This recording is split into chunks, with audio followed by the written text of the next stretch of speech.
Hello everybody, welcome back. My name is Daniel Gomali. Today I'm going to film a Entiltled Tuesday. So my puny rating does not compare with the top players in this category. Phenomenal players at the top. Magnus Carlsen towering above everybody else with an amazing rating of 33.22, and he tends to play very strange openings like 1h4 and all that kind of stuff, right? But yeah, whoever you play in Entiltled Tuesday is a pretty good chess player. Doesn't really matter. I think it just shows the phenomenal, when you go down through the list, it shows the phenomenal strength of depth in chess these days. You know. Okay, here we go. I'm playing against FM Diego Girard. By the way, today I'm running Stockfish 18 on. No, I'm only kidding. Not using engines, I hope. Right, let's do this. Okay, may well go g4, which is a Kera's attack. It's the most dangerous way of playing against this. Now he's done something else. Also not bad.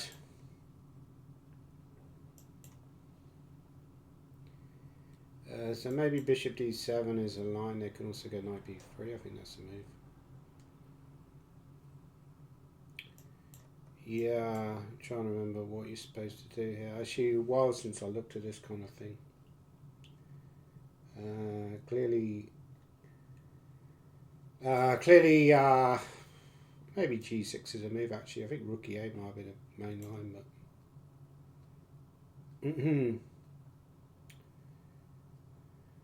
maybe knight h5 is an option.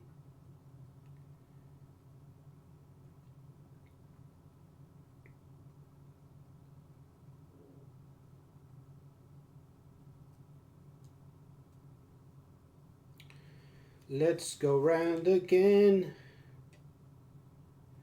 Maybe we'll turn back the hands of time. Okay, we're gonna start sacking. You can take with it. Oh, okay, he's taking the rook.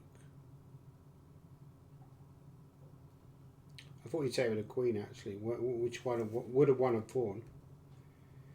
There is bishop g5 here. I don't know how good that is. Feels like it's playable. Unless I'm missing something.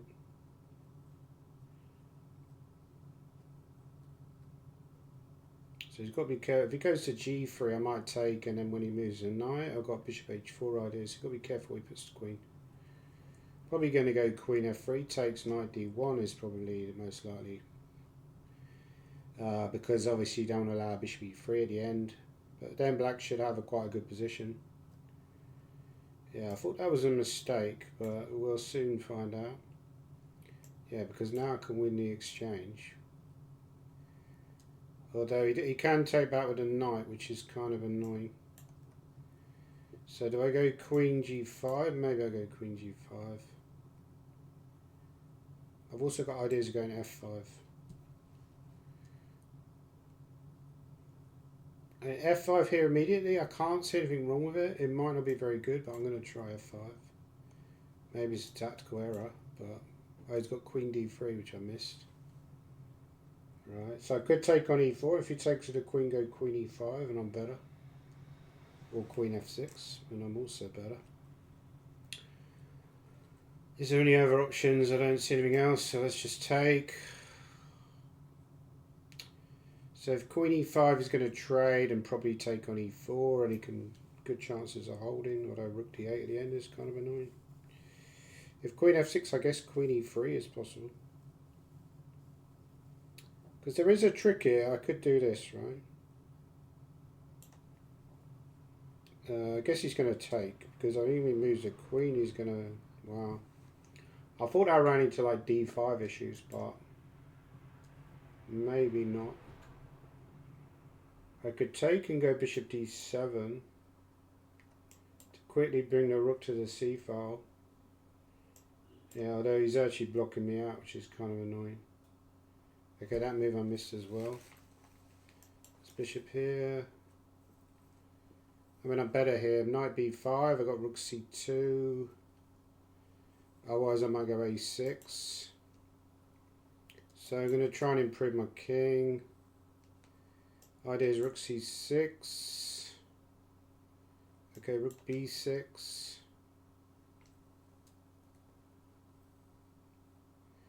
Yeah, I misplayed this somewhat. Maybe here.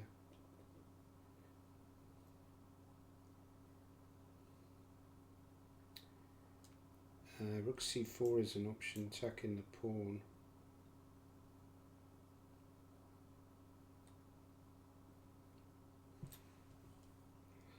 I should be doing well, but I'm going a bit short of time. Let's go here, push. He's got rook d3, that's kind of annoying. Okay, I'm going to try that anyway. Rook d3, I've got rook b2. There's rook d4. And now rook d2 is possible because he's got knight a4, but then rook knight a4, rook d6 should be good. There's also d4 here possibility. d4 might be a good move, I'm not sure. It's not a blunder. And then just move a rook somewhere like here. Yeah, I shouldn't have allowed this, it's stupid. Maybe b6 to trap the knight. Okay, now I'm threatening bishop d7.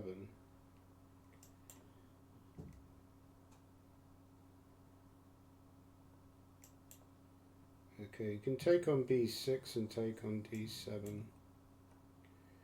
I should be doing well here. b2's weak and I was just pushing this pawn. Yeah, I misplayed this quite badly. Like, okay, maybe just take this guy.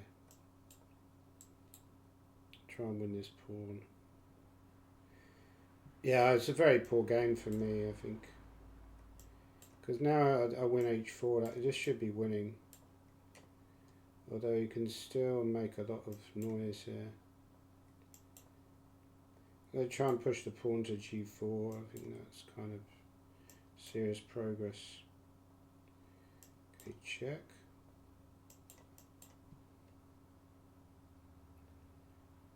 I guess he has to take. I mean, this must be winning, right?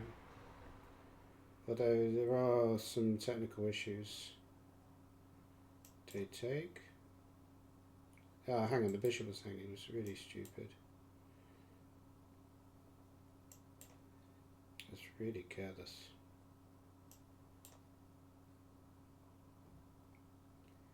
Okay, maybe g2 to force him to take. Okay, but check and then. So I managed to win. That was unconvincing. Not sure what the percentage was. I'd guess about 80 something percent. You saw your chance to win with a nice tactic and you took it. There was some kind of integrated AI voiceover, but I don't know this guy. He's from Brazil. He's obviously a good player. Well, he said I got 90%, so that's not bad. Yeah, I mean, obviously at some point I was winning easily. He blundered with. I think after knight f4, I think that was a key moment. He should take with a queen. Black has very good plays, so I think actually bishop d3 was a mistake. Yeah, bishop d3 is some sort of mistake. I know you can go g6 in these kind of positions. So this is my book, Scheveningen Sicilian. I've done a review on this book, so look out for that. These are kind of positions that I analyse in the book. Yeah, black always has quite a solid structure around the king, and lots of. You're always looking out for dynamic pawn ideas, and you know one of the things you notice actually when you analyse with engines, they're always often very happy to push their pawns in front of the king. Whereas in the past we've always taught not to play, you know. So I don't know if there's any other option here. Yeah, I mean g6 feels like it's kind of similar to another line, but not quite the same. This idea of going queen g3. Anyway, what's happening is, unsurprisingly, Magnus Carlsen managed to win. So I've dropped down to 27.30. I was higher before, but I was never over 3,000. And possibly I will never get over. I think the highest I've been is about 28.40 on chess.com, and it's similar on Lead Chess. I've never been above that kind of level, 28.40. Maybe I even pushed it to 28.60, right? I've got a feeling I pushed the rating to 28.60 on this, but never quite. I think I could probably, if I had a really good run, get to 2900. Or I just played all the time, like, you're streaming for 10 hours a day like Nakamura does. You'd probably improve a little bit at Online Blitz, but so what? Nobody would care. I guess you could do that as a living and become a streamer, full-time streamer. To be honest, there's no one else doing it in the UK. So you'd have that advantage. There's not many streamers in the UK, as far as I'm aware. Like, Simon Williams used to stream quite a bit, but he doesn't do it so much. He still does a bit of streaming. Still does a bit of more YouTube now, I think. Trying to think of anyway. Is there anyone else who streams in the UK? There's not many players, so you'd have that as an advantage, whereas in America there's obviously a lot of people doing the same thing. I'm babbling as usual. So here we go, round 2. I'm playing against Adya Gupta. Good luck to WFM Abjad Gupta. Shouldn't really say that, because whenever I say that, the name rings a bell, like I've seen her in some tournament recently.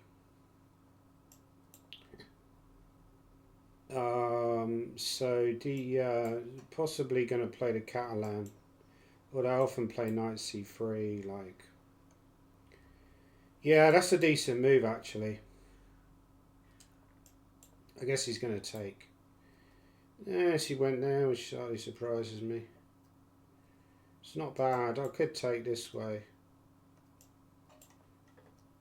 Then she's got the, yeah, she's not gone for it. I was going to say she's got the option of then going. With knight d7 is I might go queen a4 as a possibility, because probably she's going to have to take now. But she could take and take on e5, which is quite reasonable for black. Because my queen's slightly misplaced. Maybe, although I do get the bishop pair in that line. Maybe not so great for me. So she could take here.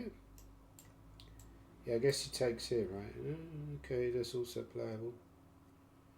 If knight c6 and queen e8.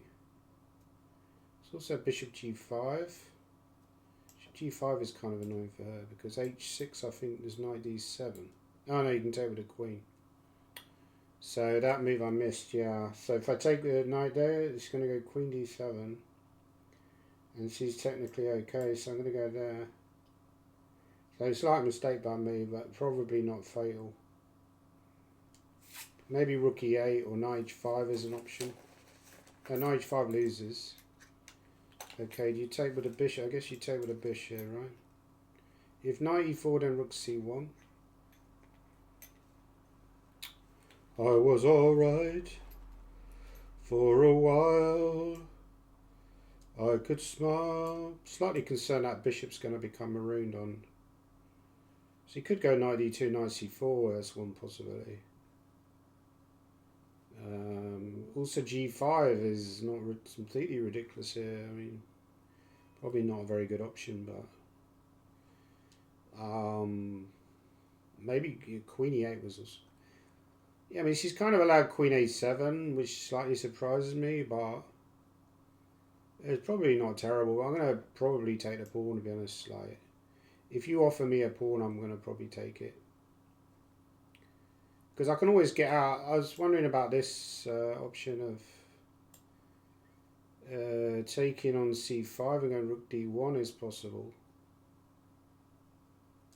Because if she goes rook a8, I've got queen c7. Okay. If she takes with a pawn, I might be able to take on e4 and then take on b6. c5, sorry. So if she takes with a knight, my idea is I thought I could take and take, but maybe this is not very good. There's also rook d1 is possible. Because if rook a8, there's queen c7. Yeah, I'm probably going to take here. It's a very greedy approach and probably not very good, but this could backfire because I'm giving away lots of light squares. There's e3 is possible. Yeah, well, this is why I thought queen d4 might be playable. Because if rook c4, you just come back, right? So now I'm threatening to take here. If she goes f6, f6 is probably critical, right? f6 there is c4. Well, this is why I thought bishop g7 was good. I'm surprised he's doing this. Because now I kind of got a risk-free position, right? But it's still not easy to win. There's rook e3, there's rook c2. Not sure. Rook e1, sorry, I meant rook e1. It's a little bit slightly suspicious start.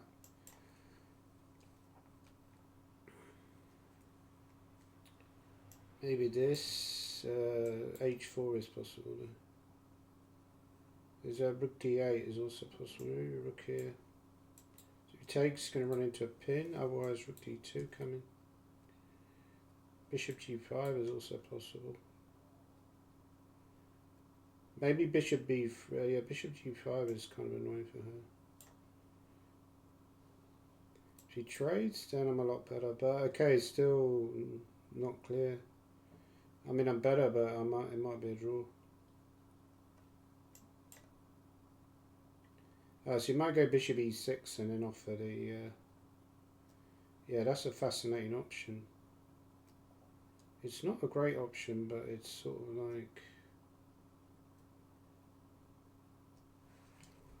like...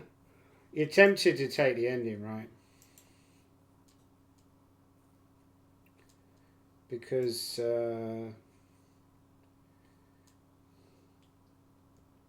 I guess I go bishop f4, got a bit more mobility. So my idea is to bring the king round in and go f3, but I don't know if it's enough to win. It might not be enough to win. Well, it's also a chance to bring the king round to h4. No, that didn't work. So let's go here, this way instead.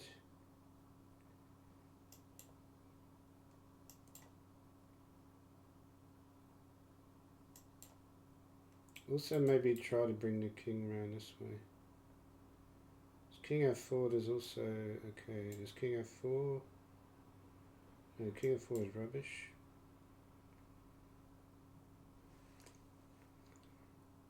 Okay, with this.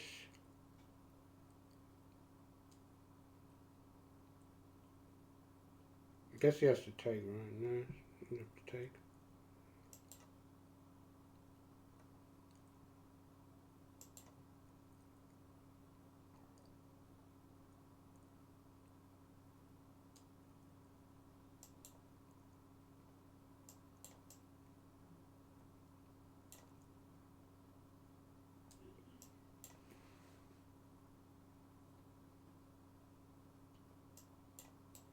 Okay, I'm going to try and bring the king round here.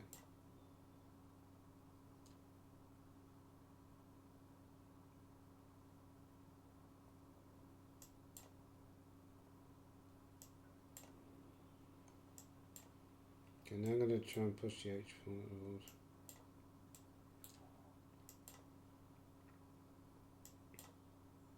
Yeah, this wins. This is good game, as Nakamura would say. So I managed to win this one. I think. I mean, I can just take this and go f5. Okay, so it wasn't a convincing win, but what was the game review like?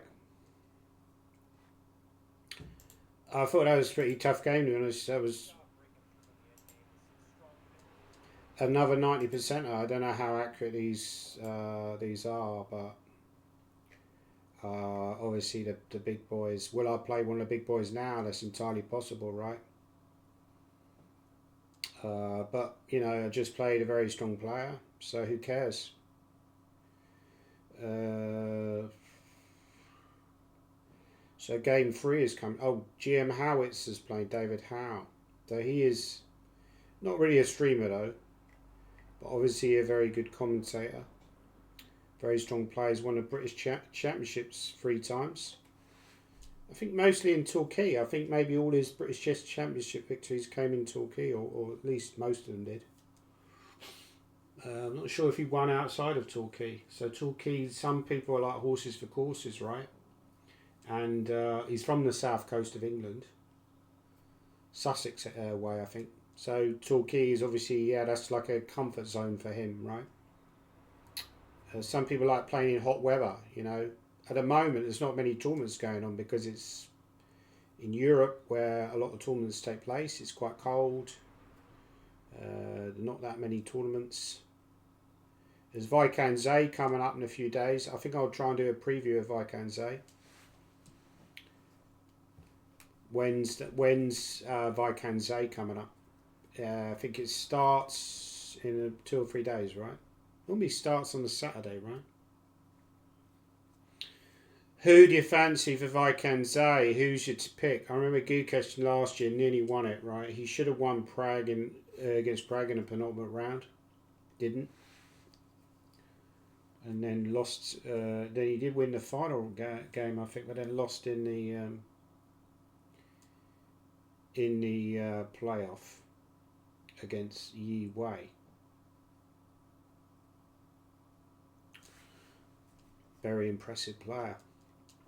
Who's your favourite? I mean, I think there's a lot of possible winners. Prague would be one. Gukesh again. I think his other guys he played, certainly think the Indian guys are going to take some beating. Caruana's playing potentially. Okay, here we go. The next round should be starting soon. Who have I got? I've got this guy, Bojan Maximo, very high rated for an IM. Good luck to Bojan Maximovic. Not really a player I'm very familiar with. I think he's from Macedonia. He's actually streaming. Right, let's go for Trump, even though it's not very good. Okay, we'll take. Yeah, that's kind of annoying me. Maybe C4 to try and challenge the centre is reasonable. Where should I put the knight? Maybe on F3.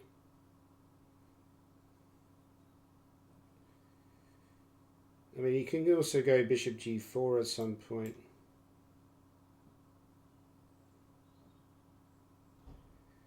He's got a kind of a similar name to the guy who won the European Championship. Or was from a similar part of the world, the Balkans. To the guy who won the European Championships recently.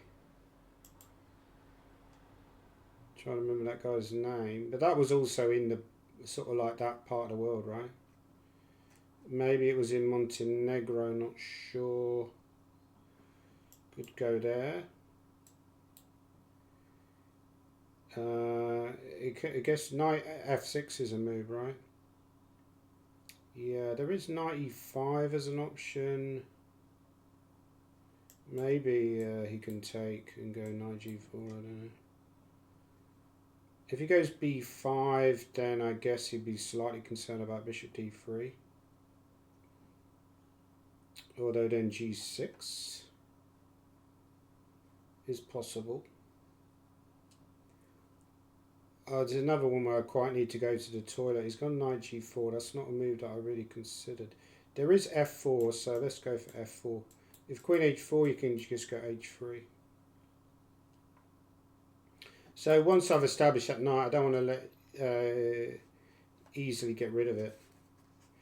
I could have actually taken there and then so bishop e7.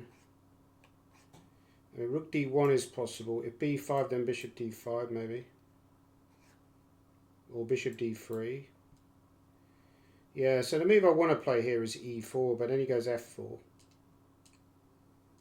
There's also g4 as a possibility. I feel like this position's a bit dubious for black, but exploiting it is another issue. You can go bishop e6 now, but then d5. Yeah, if e4, I feel like I need to play dynamically here. There's ideas of, I don't know what my ideas are actually. He can't go b5, so there's a little bit of a problem. He might go bishop e6, trying to induce d5. At some point, maybe king h1 is a useful move. If he goes bishop h5, g3. Yeah, that's the natural move. So take with a knight, he's going to go bishop f5. Yeah, he's gone there. It does allow d5 options. Just take with a bishop. Kind of feel like that might be the way I want to play. Although he's got queen a5 at the end. I guess I take with a bishop, right?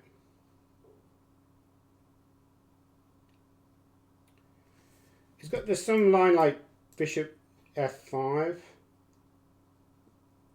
There is knight d6. Or bishop b7 he'd have to calculate. This looks a little bit ropey for black, but because where's he going to put the queen? He wants to put the queen away from the bishop. So he's put the queen. Yeah, this does allow moves like knight d6. Which look quite tempting, I have to admit.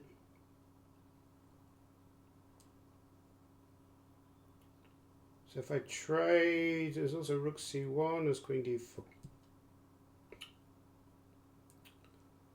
There's also bishop b7, but it doesn't look right.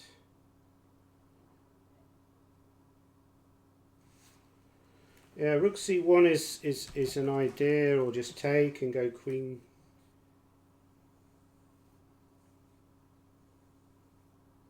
Queen d4 is kind of screaming at me. Or rook c1 is going to go queen a5. Maybe rook c1. I somehow feel that move might be a useful move. I'm not sure if it's correct or not. I think if he goes, I shouldn't really get sucked into taking this b pawn, but maybe I will. So I wanted to go queen d4 just to centralise the queen. But now I'm concerned about rook d8. Not so worried about queen a2 because I got rook c7 ideas. There's also maybe queen g4 in some options.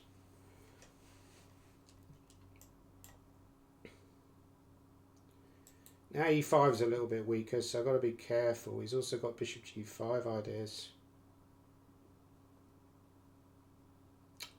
Queen g4 now doesn't work. There's also queen e4. Or simply queen c5 is possible. Maybe not the best. Maybe just a3.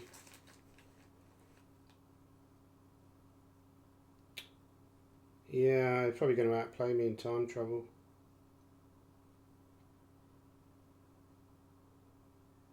If knight c4, rook d4, knight a5. And knight c4 loses to bishop c5 maybe.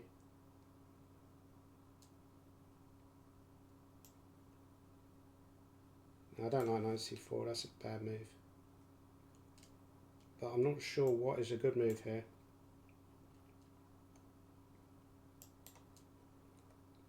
Okay, rook b1 is possible. He takes on a3, does maybe h3 here.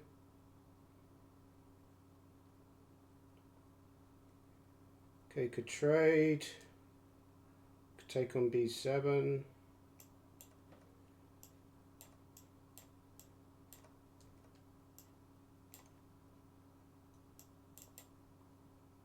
Maybe 98 ideas. He's got bishop b2.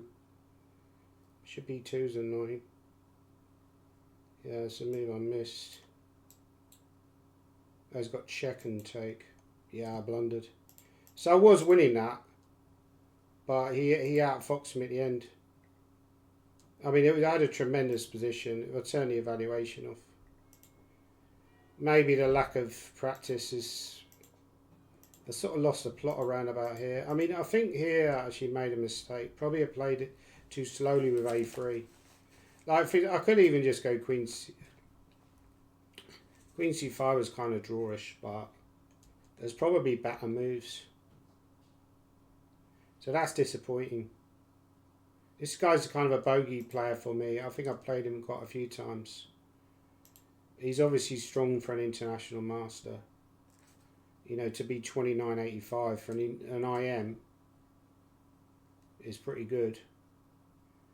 I think I might have put him on block before because I was a bit suspicious of him because I lost like every single game to him. But maybe he's just good at blitz. I think he was somebody. But when you're playing Title Tuesday, you can't block people. You know, I think you basically you play who you play. I think you have to play. Anyone babbling, but that was a little bit disappointing because I got an extra white and I got a great position. I didn't quite. Yeah, I think King H7 is clearly not a great option for him. I really need to sort my king out. Maybe H3 here would have been a good option because he's not threatening to take. I think A3 was a little bit. What did I do? A3. Yeah, I wondered about Rook C3, Rook D3. That was probably, or Rook C2, Rook D2 because at the end if he trades everything off, I mean, I'm not losing anyway. I don't think. So that would have been a safer option. But the way I played it was kind of a bit moronic. Like Queen E4 was like a bit headless chicken. I lost control of the position around about that point. And probably I'm still doing well, but then obviously, you know, the time became an issue. So a little bit disappointing. I need to control the games a bit better. Not a terrible loss, but a little bit disappointing. Okay, when's the next game? Yeah, so at this point, what is it saying? Yeah, I'd say like I think Queen E4 was a mistake. Yeah, it was a terrible mistake. But okay, even after that, I was probably doing okay. Like even this endgame is objectively is a draw, right? And I did see this danger with Bishop E2. Yeah, of course I should go. That was actually my original intention, but then but of course I forgot about Rook F1. This is the problem with Blitz is, you know, obviously in classical you would see that Rook E7 is bad because of Rook F1, but in Blitz you don't have time, so it's all about speed. So maybe I need to play a little bit quicker and have a little bit more time. And I was up on the clock in that game. So when's the next game? Philosopher is on 3 out of 3. This is why I don't play Title Tuesday. I'm really fucking pissed off now. Shield rings a bell. Who's Shield again? Is that Nordibreck? No, Vokidov, right. Uzbekistani flag, right. MSB2, that's... who's MSB2? It's a German guy called Matthias Blueberm or something like that. Hikaru's on 3 out of 3. Magnus is probably on 3 out of 3 or just... Devik Bronstein. That's not his real name, I wouldn't have thought. Maybe it is. But obviously you can use him. Bronstein was Russian. So Devik, maybe that's Indian for David. David Bronstein, I met him actually. He was, I think he was a world championship challenger in the 1950s. Where he took on Mikhail Popfnik. Okay, now we've got CM Thailand Ruzgar. Good luck to CM Thailand Ruzgar. From Turkey, it would seem to be. I was alright for a while. Then I lost to my bogey, Bojan Maximovich. Then I saw you last night, you held my hand so tight. As you stopped to say hello. Yeah, this all recommended is Joe Gallagher, but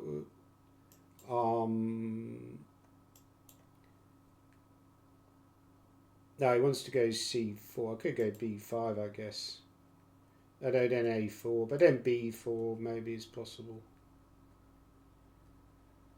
I was alright for a... It's kind of made famous, that song, by this film Blue Velvet with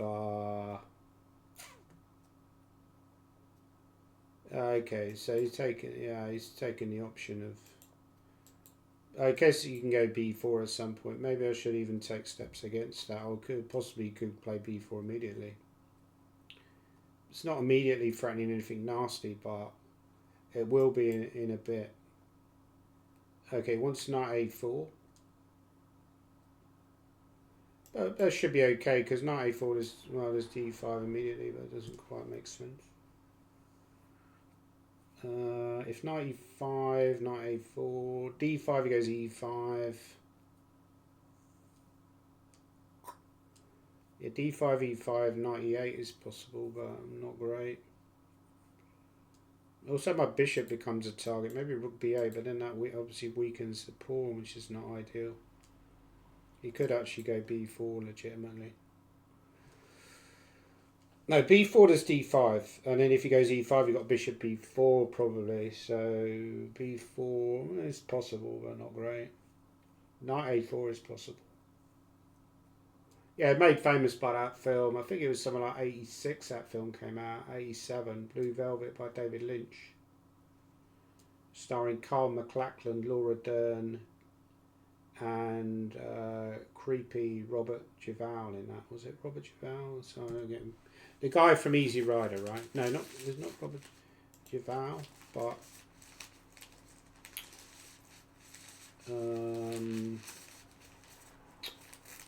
Robert Duvall was the guy in The Godfather.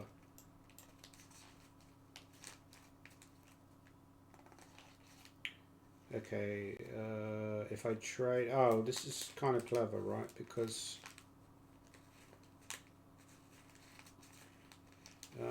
is there any tactics here?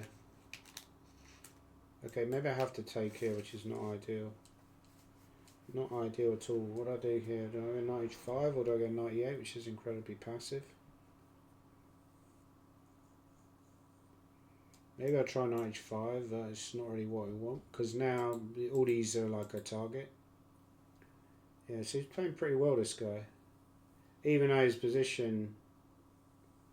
Again, I've got to be slightly careful about that knight.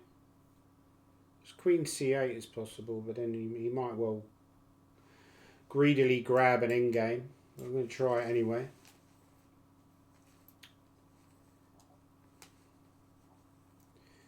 If he goes rook c1, yeah, rook c1 is also possible. So he wants maybe queen g5 or...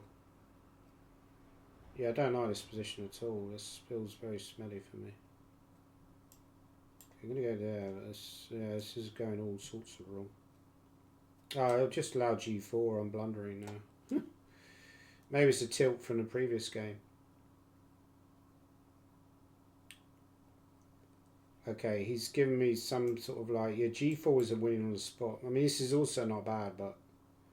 Because now I've weakened my dark squares. But it's very surprising he missed g4. Just winning on the spot. So poor game by me, unfortunately. He can go rook c1 and target this pawn, or yeah, there's queen d8. If queen d8 trades, bishop a6. Sure how bad that is. It's not great. Queen b7 looks very dubious. I'm gonna probably have to go queen d8. Now he can take and take on a6. He's not even interested. Queen a5 now. He wants to checkmate me somehow. Your g4, knight g7. Oh, then bishop h4. Queen b6. So if... also, when he goes to bishop f6, I have knight e8. So I'm not sure this is a very good idea what he's doing here. Maybe ideas of trading and... Queen d2 now becomes a threat. But then he has bishop e3 because he's covering all the entry squares, weirdly. f5. f5, queen d2, complete mess. Now, this is really a complete mess now. But he's kind of short of time. I feel like there's almost a blunder because of rook d2.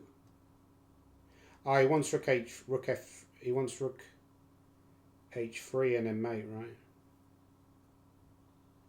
Okay, but there's queen d2, there's Does rook d2?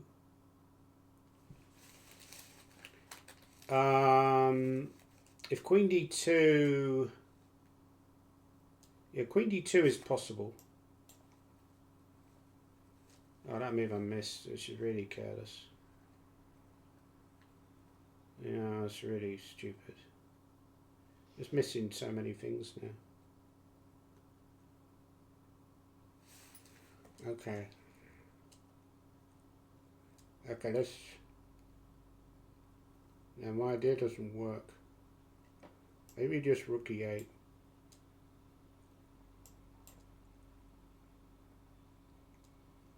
Okay, didn't see that either.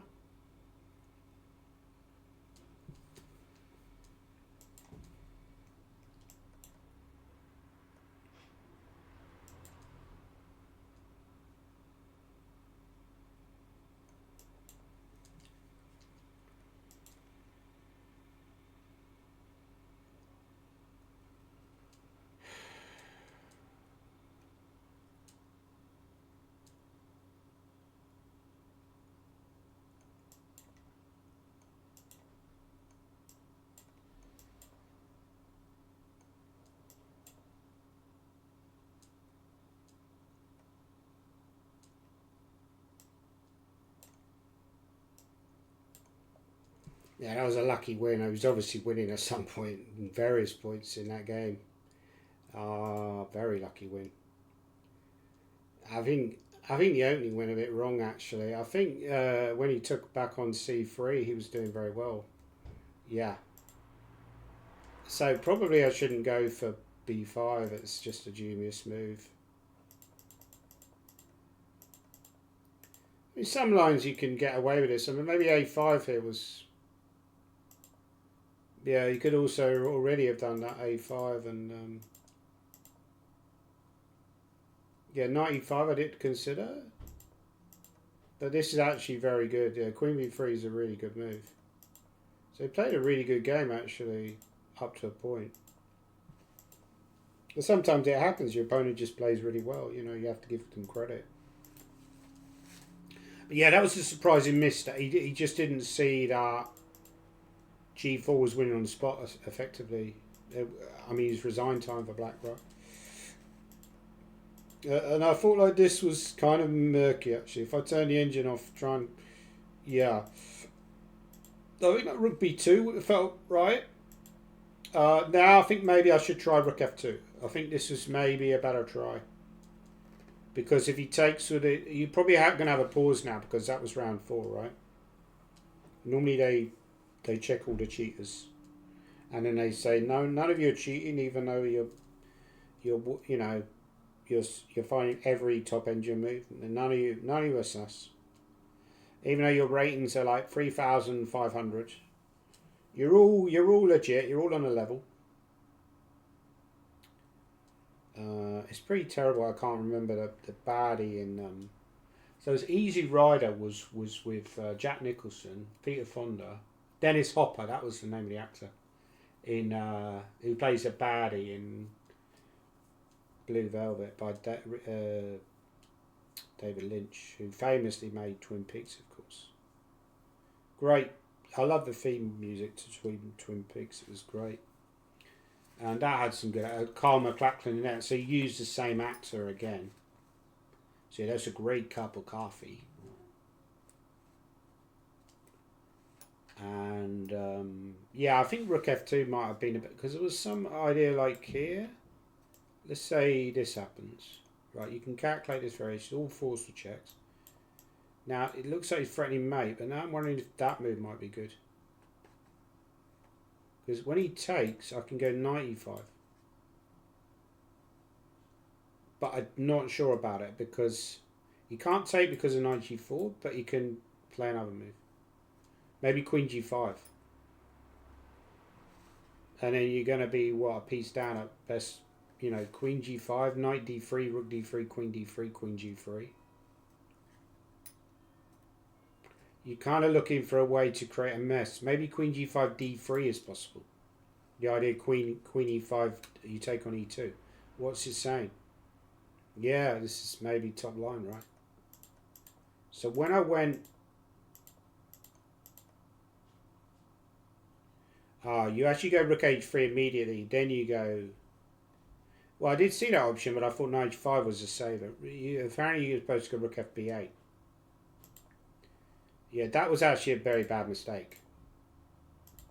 I have to activate a rook. Now it's also giving me options of knight f8, because in the game I played some wimpy rook e8 move later, which was ridiculous anyway. But I think by that point, yeah, rook b8 also was not great either. So he comes up with all the right... yeah, bishop c5 was a mistake. Bishop e1 was crushing, which is very hard to see, because you're trapping the queen. It's kind of hard to see a blitz, I would say. Obviously, a classical, you'd see it, but just the idea of trapping the queen, you're looking forward at the black king's side. And rook c7 was, yeah, again, hard to see, like, slow moves, but I was lucky in that game. So yeah, so Robert Duvall and Dennis Hopper was in that film, and but the story about David Lynch was that he got this gig. So the way he broke through in Hollywood was that he made this film called The Elephant Man with John Hurt and Anthony Hopkins, and also Anne Bancroft, and Mel Brooks, who's still alive actually, although his wife Anne Bancroft is in that film. He's dead, died a few years ago. He saw a Razorhead and he was like, this guy's a genius. You know, if you ever watch a Razorhead, it's a bit of a... Actually, I've got to go to the toilet. I'll be back in a second. I really need a piss.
Okay, Entiltled Tuesday, let's see what's going on.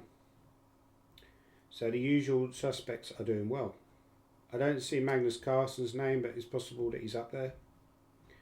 No, he's on 3-0. He's dropped a draw somewhere.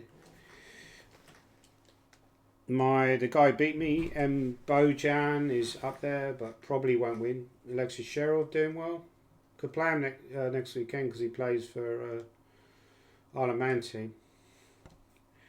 Not this weekend coming. I'm playing a tournament in Harrogate, I believe, a 4NCL tournament weekender. Yeah, so basically, yeah, so he saw this film Eraser and he's like, right, this guy's a genius, gave me this film Elephant Man with John Hurt. And, you know, so it's a story about John Merrick, very sad story, you know.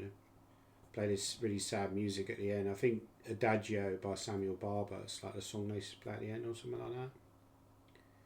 Something like that. It's really haunting song, you know. I'm not an elephant man. I'm a human being. I'm not a monster.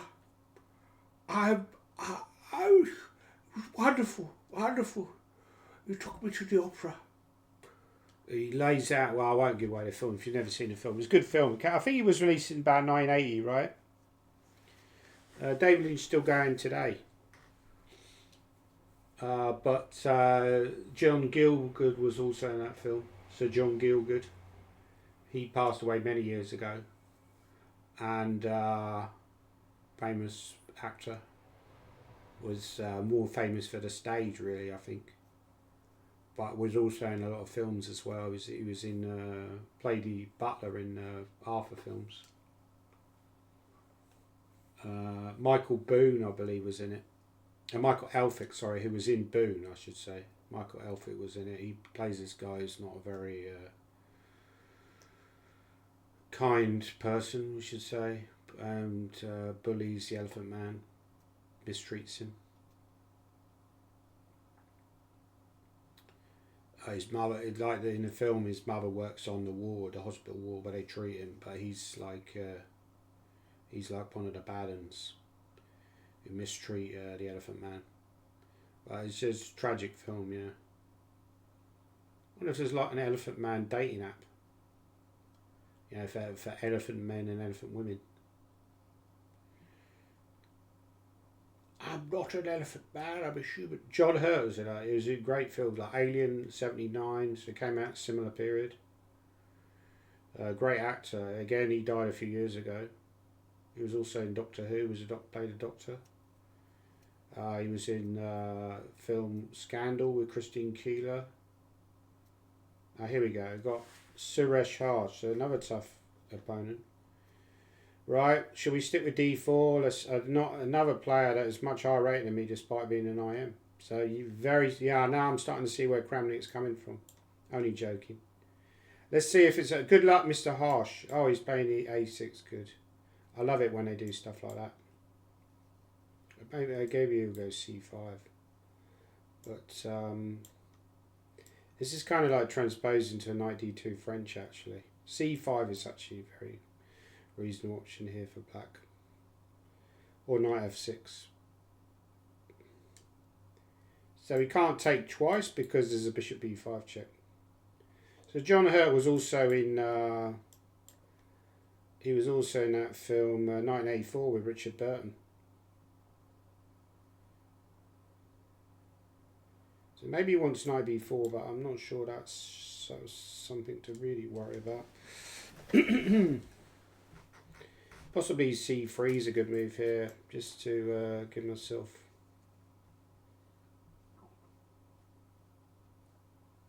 I mean, E5 you could go, you could think about it certainly. E5, knight D7, knight B3 is possible.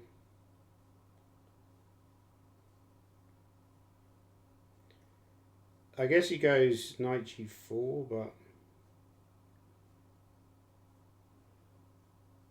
Or knight D7, I don't know.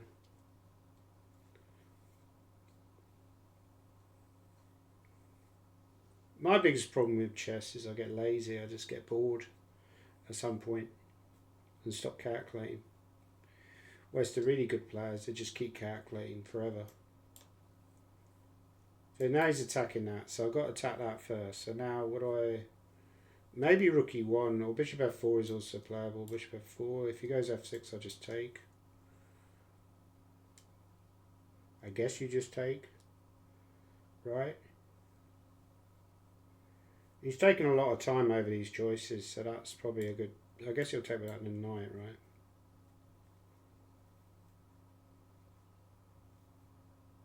Not sure. Let's take back the bishop. So he wants to maybe go E5. It's possible. Bishop D6. There's also bishop C2 as possible. Oh, he's got bishop... Yeah, maybe this first. But now I've got to watch out for knight E5 ideas.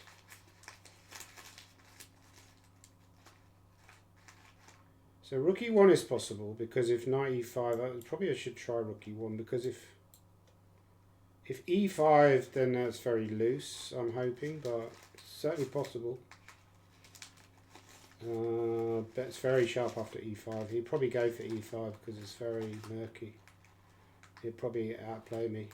After E5, there's bishop C2, E4, and queen D5. I'm not sure about that variation. It's get very murky indeed. If E5, bishop F5, there's also knight F8. So he's calculating E5, I think. So I'm wondering about this. So E4 I could take on D5. Some sort of sacrifice, right? If he takes, I do have bishop H7 and queen F7. This is my idea, but I'm not sure if it's any good. It's the only problem.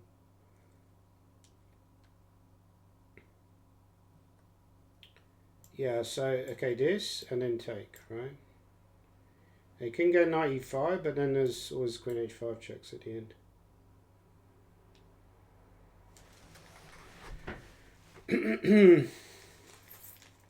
So start with taking.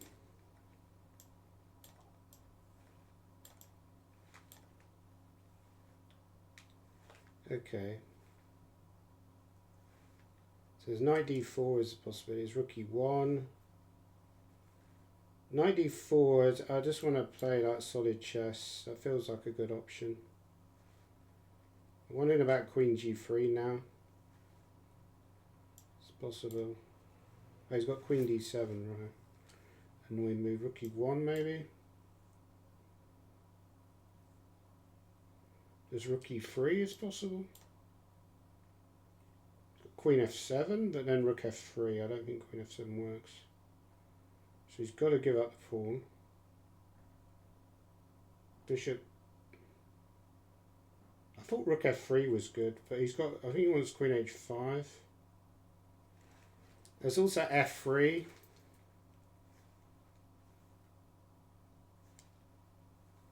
There's also knight e6 actually. Knight e6 might be strong because rook e8 is knight g5.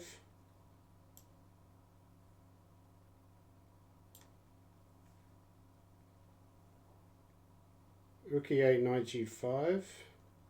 Oh, what am I fucking doing? Oh my god, this is another game I just cocked it up completely. Oh my god.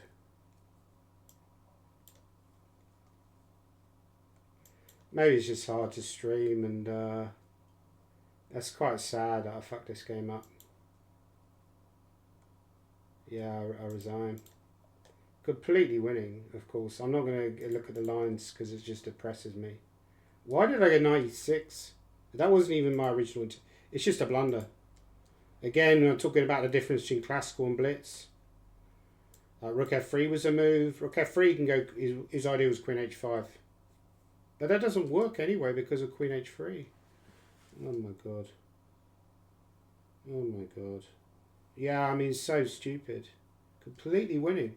Maybe this is a good example where the good player's always lucky. Because I'm blowing wins, which are like so easy. Like rook f3. Maybe, again, streaming and playing is actually like difficult because you're talking and the talking is distracting. The rook f3 was just game over. Yeah, it's just, I don't need to see the engine line to see the rook f3 is winning.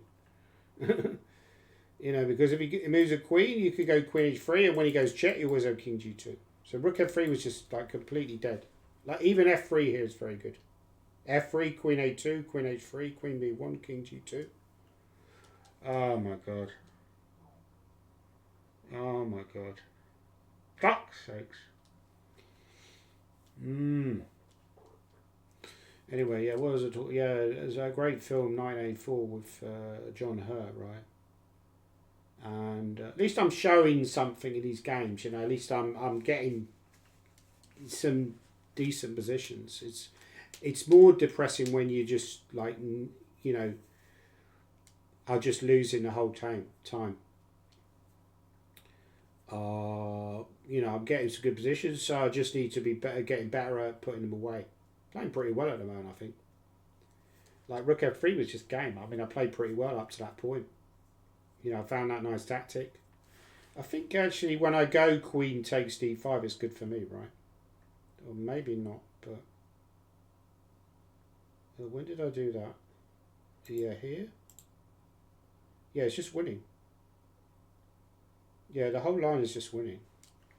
So he, I think e5 was dubious, but this is what I was saying. I wanted to go rook e1 to stop knight e5, because otherwise he'll go knight e5 and have a good position. Let's say, for example, I went here, you go knight b6 actually. And maybe not knight. No, knight e5 is probably going to be a bishop h7 tactic. But rook e...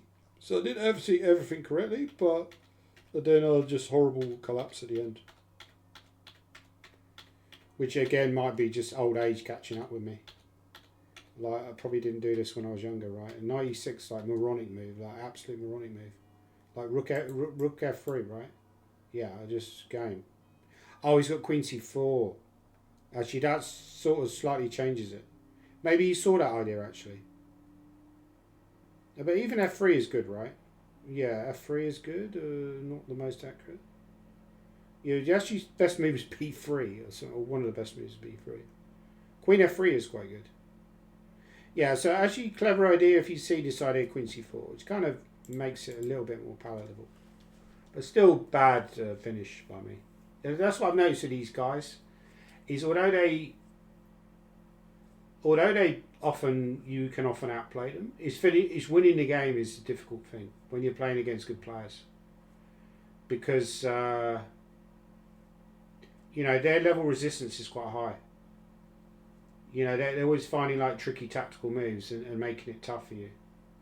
But yeah, going back to that film, though now I'm on 3 out of 5, which is not a great score. I need to really get a wiggle on to win quite a lot of games. And I had 2 whites against, the 2 losses were both with white, which is not great. Yeah, go back to that film. 9A4, yeah, that was a good film, wasn't it? Julia. So it's like Winston, and he based on this amazing book by one of the best novels ever written by George Orwell. Very sad story if you ever read the story. But a lot of it's actually kind of relevant to today, because you got this, like the Daily Hate. You kind of feel that with some like stuff like the Daily Mail, when they're making all these comments about people like Rachel Reeves and Keir Starmer and social media platform X. It's almost like that, right? Yeah, great book. Really very far-sighted. And effectively, the Big Brother figure is kind of partly based on Stalin. Certainly, Animal Farm was partly based on Stalin. I got into an argument once because I said that Animal Farm was very funny. This woman I was working with, she was like, "No, it's not. How can you say it's funny? It's tragic, Like, I don't know. She got really funny about it." I was like, "Well, it is very funny if you read it. It's a satire." Okay, here we got another player. So Ben. So I haven't beaten anyone higher rated than me.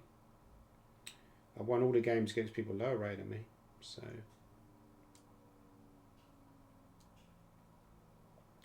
Okay, let me go there because I always lose with this move. So I'm going to prove the point that I can win with this move.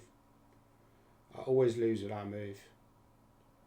Okay, he has not played what I would consider to be the most critical, but not bad.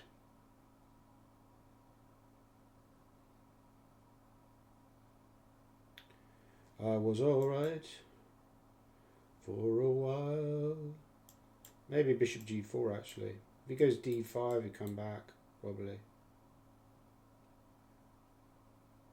This guy's an IM. I don't know who this guy is. It's not a name that rings a bell. Maybe a younger player. Probably isn't the best move there to go e6. So maybe there were more critical ways to play. But is he going to try and castle queenside? Which is slightly strange if he does that now. I think, given that. I mean, one option is go g4 and then knight d2.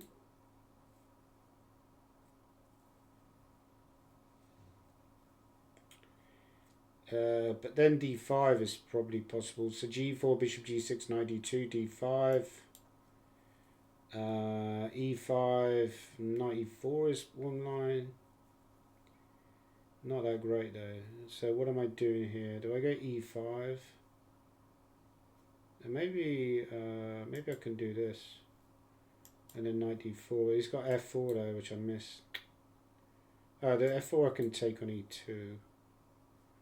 Also take on e2 here. There's also h5.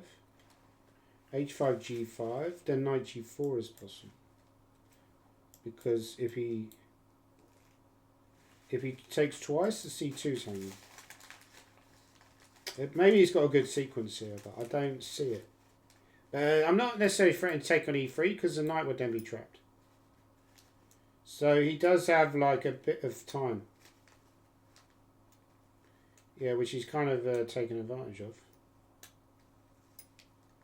Now, what do I do here? So there's ideas like c5 is a possible move. Okay, I don't think he's necessarily got any threats immediately. just reinforced the position a little bit. Maybe the idea of a6 b5.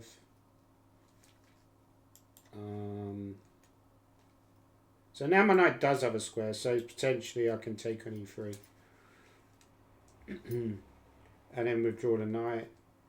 You can't take twice with a. You can go bishop g4, hg4, rook g4, but that runs into bishop h5, so win the exchange. And probably you can give up the exchange, but it's not ideal. So he's gone there, which makes some sense. So now he's reinforces. So maybe now is the time to take and go knight e6, but that's a little bit considered. The other option is to go c5, but that allows knight d5. But okay, I'm going to go c5 because knight d5 hangs e4. So I want to keep the tension as long as possible. Sometimes I can even castle. Not inconceivable. Maybe a5, and he can go bishop b5. He might be thinking about bishop b5 check here. Not sure. So he wants to go f3 and trap the knight. It's something that I didn't consider. This is a very clever idea. Now there is queen d7 here. No, I don't like queen d7 because of knight d4. Okay, there's a5, f3, a4. I could throw a5 and 3. Yeah, now a4. I can take, but then yeah, maybe I'll just gain with the e5 square. Go f4, but then no, f4 is good, right? Bishop e4. Okay, I'm gonna have to go for big center. Knight e7. And then just play this position, which is not great. He could take on h5, but then that runs into not sure what actually. Maybe g6 and rook h4. So my idea is to go bishop g6 and start pushing these babies. It's very sharp. I mean, you could go bishop b5 check, for example. Yeah, that's what he's done. Now come back to the bishop. Where okay, maybe he wants to go. Yeah, he just wants to develop the bishop. So this is a stable square. But I think this kind of position is really a mess. Actually, bishop there to e4 is a good sequence. It's kind of an annoying sequence, right? So I'm scratching my belly because I'm nervous. He's getting very, very short time. So e4 he wants bishop f4. Maybe I'll post the king on h7 first, right? Hope he doesn't have any tactics. He's getting very short time. There's rook b8. There's e4. There's e3 now, possible. Wow, really? I think he just did that an auto move, right?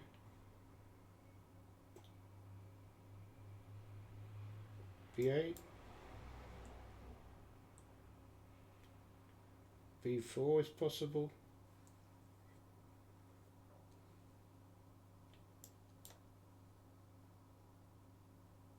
The rook b8. Oh, he's got queen h5 check. e2.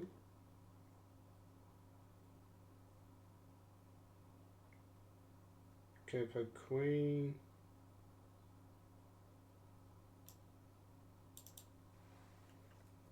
The c4 he's got takes. Queen b7.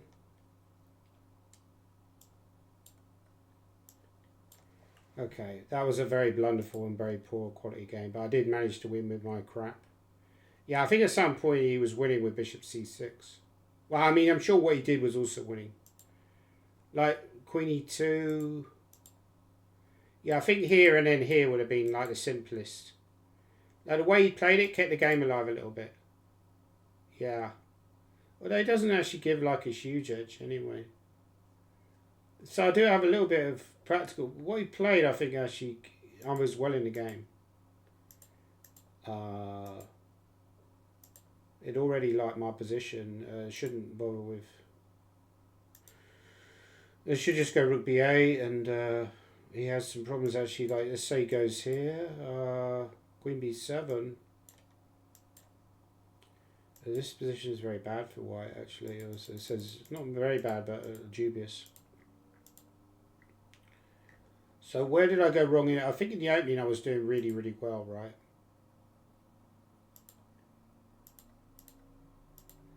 Yeah, I probably should. Oh, I can trade an intake, and then I've got to really just. I think this is where I often go wrong. I try to be too clever sometimes. Again, probably in a classical game, I would probably do that and realise that I obviously I missed this idea bishop c1. So you could just trade, and then you're really doing work very well after something like this. I'll keep an eye on when's the next game. Somebody on 6 out of 6. Was that Hikaru's also on 6 out of 6? Magnus Carlsen's prize is on 5.5. This is well, just being ironic there. Obviously, it's not a surprise at all that he's doing well. These guys are just monsters, aren't they? Monsters. Yeah, this is crap for white. So, yeah, I'm not doing great, but okay. So So I've got 4 out of 6. This is not a great score. Go down a little bit. Who else is doing well? I don't tend to rage quit. Hands on Twitch has got 5 out of 6. I generally don't think you should quit. I think one of the key things about improving and getting better is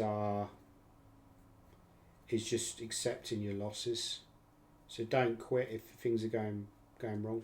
So Magnus Carlsen's got 5.5 out of 6 losing rating. Just goes to show what a difficult rating it is to get to. He's got 5.5 out of 6. Pretty much everybody else in the world would be happy with that score, other than maybe Hikaru, maybe 1 or 2 others. But he's got 5.5 out of 6, but he's losing rating, which is nuts. Of course, now once you get to that kind of score, he's going to pretty much get elite GMs almost every round. He is an elite GM, so you're not too worried about. Like 3,000 pluses, you know. So it just becomes a kind of like a private battle.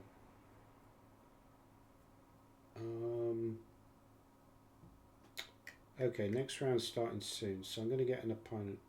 I want to get to like 6 out of 8, because then I think I'm going to get another big boy, right? Maybe. Devik Bronstein's doing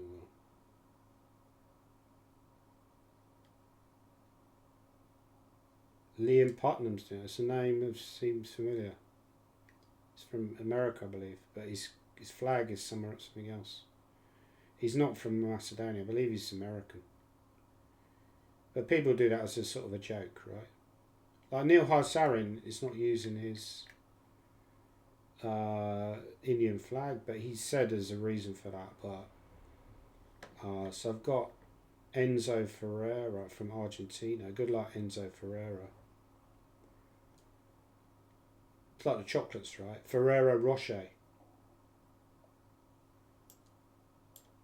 Enzo, that's like a name associated with motor racing. They might go Queen B6 actually. Yeah. That's interesting. He just decided to grab the pawn. He could of course take the pawn. Why not? Probably I shouldn't give up the pawn, but okay, I want to go c4. Kind of tempt him into taking the pawn, like here. Oh, he wants knight f6, right? I could take on d5 because then he's forced to take with a c pawn, which is not ideal, but still reasonable for black. Because I think, like, okay, he could go queen b2 again, but it has a certain amount of risk involved. Bishop d6 looks like a reasonable choice. He has taken a pawn, which slightly surprises me, but it's not a bad choice.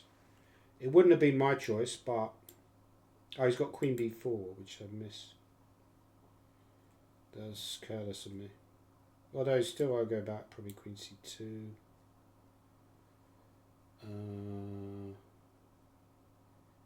Yeah, that was a bit careless, allowing queen b4.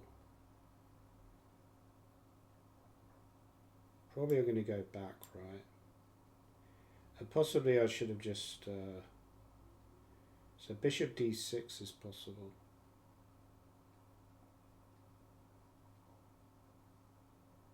Or bishop e7. I guess I'm just going to go rook b1, rook c1 and just take it from there, right?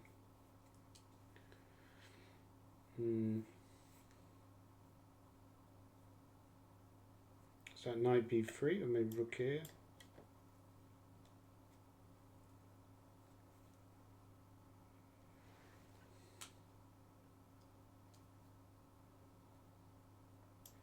Yeah, I've got a little bit of pressure for the pawn. It's not ideal, being a pawn down. Maybe I want to go knight c5, but I'm not sure about it. Yeah, so I wondered about here, just to create some kind of imbalance. Like if he trades, he's probably going to take. Not sure what he takes with, but he's probably going to take with a knight.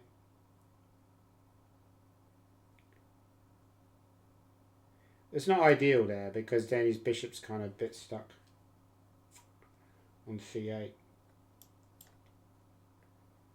Okay, there's ideas like he wants to go knight e4. Okay, let's start with c6 because if he takes, there's also knight d4. Queen c6 is certainly playable. Queen c6, bishop d7, queen a6. If knight d4, c5, I think he goes knight c6, trades everything, take on c5. He has knight e4 at the end. Kind of tempted with that move, I must admit. Feels kind of natural. Might not be correct. But now I'm kind of committed to an endgame, which is not ideal. Probably should have taken the queen, to be honest. You start questioning all your choices. I mean, to be honest, I'll probably make a draw here, like in this endgame, but winning it is going to be really tough. Now I'm pre-moving, like Kramnik, you know, suggested against. He's got knight e4, like he can trade the knight. What I missed earlier, I thought I could take a rook c7, but then he's got rook f7. Okay, that move surprises me a lot, so I feel like that's a little bit passive. Bishop b5, he's got rook b8. Just about works, I think. Although then there's bishop f4, and yeah, possible to do this actually. It's not. The rook b8 is bishop f4. There's also. I'm not sure. There's also rook b8 with the idea knight d6, bishop e7. But then rook b5, but then you take and take on f8, right? So, okay, that move looks also very suspicious. Can I not go bishop e7, rook f7, takes, bishop c6? Ah, but then he wants rook c7. Yeah, I could go bishop c7 and then bishop c6. Bishop e7 and then bishop e6. Maybe I'm better, but or bishop c6 immediately is also possible. Okay, we'll try this.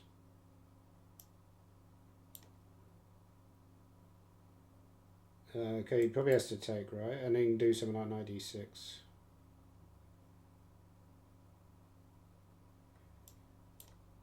The knight d6, rook b8 is a problem as well. Yeah, rook b8 here feels like a move. He's going to have to move to... Oh, it's rook a5 ideas. No, it doesn't quite work. Okay, here. Okay, he wants rook c7. Be slightly careful that I don't allow rook c7. I could take on c6 and go take on d5 and go rook c6. Does that work? If it works, it's probably what I should be doing. I'm slightly concerned it doesn't work, but I don't see a refutation. But I keep blundering, so this is kind of risky to do this. If d4, I can take on d6, I think. Rook b7, you just trade. Okay, just go here. A5, rook A8, so maybe start with rook A8. Okay, maybe H5. H2.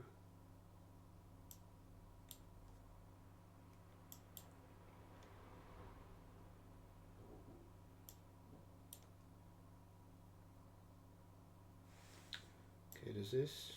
And he's got this move. What am I doing? That's such a stupid move. King F4. 5 maybe.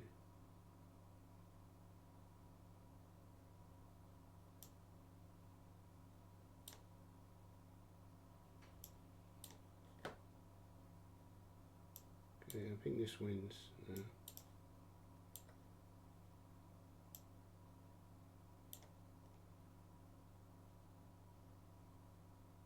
Okay, I managed to win that one. So all the low rated players I've played, I've beaten. And I was lucky I had that king maneuver because I think that was winning actually towards the end. Yeah, I was actually better here actually even in the end game because I thought he would trade and go 94, but that was very passive. So he decided against. I thought 94 was a good option. I think 98 was quite a bad move. It's too passive. He didn't need to go that passive. So Queen C6, yeah, it wasn't much better than 94. I mean, it's kind of like, you know, I was spending a lot of time worrying about what was better, but sometimes you can worry too much. Like here, I've got very good play, but just don't go Queen A4. Rook B1, it says. It's quite hard to judge this, but it's just the lead in development is quite powerful. Like, it's giving some line like this. Why can't you take? Because of Rook B3? Oh, okay, it's just, yeah. Understanding that is not easy. So I'm on 5 out of 7, not a great score. Hikaru's on 7 out of 7. He's going to likely to play Shimmer Stream. I don't know who Shimmer Stream is. Magnus Carlsen's on 6, very competitive Title Tuesday, as it often is. Oh, Shimonov. He was playing in the World Blitz. He's quite good, actually. Alexander Shimonov. He was playing in the World Blitz Championships. He drew with Magnus in the rapid play.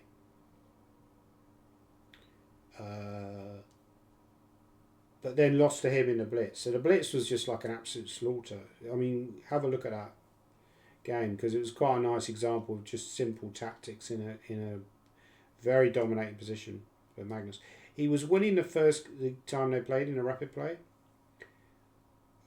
That was also interesting game, but he messed it up towards the end, as often happens in rapid play. It starts getting very random.